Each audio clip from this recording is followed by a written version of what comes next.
Nanay, tapos si Pastor Serge para makapag-rap. Iiyak na yan. Baka gusto mong mag-thank you. Thank you. Ganun yan. Ray, mag-thank you pa.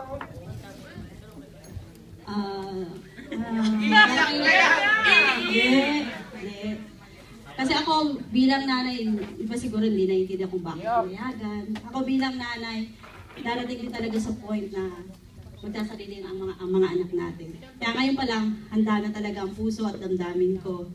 At alam ko, hindi siya pababayaan nandun yung mga parents ko, at lalo-lalo nandun sila Pastor Dennis, sa church, hindi sila talaga pababayaan. Kasi yun talaga actually yung sobrang miss niya, yung mga gawain sa Panginoon, sa church. Kasi iba po talaga yung training doon, yun po yung na-miss nila, yung maraming training, na minsan 2 o'clock na, 3 o'clock na madaling araw, may meeting pa, may practice pa. Ganon ka-ignite yung init nung pagsiserve ng mga kabataan po sa JR Santa Mesa. Yun po yung na-miss niya dito.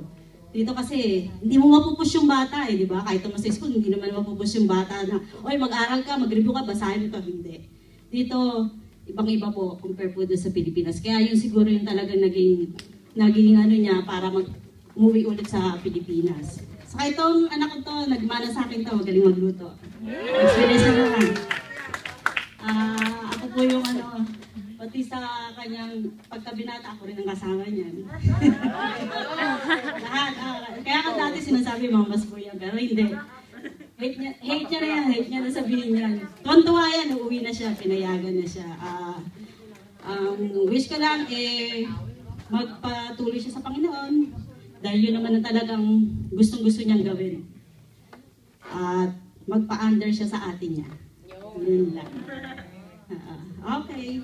Thank you po.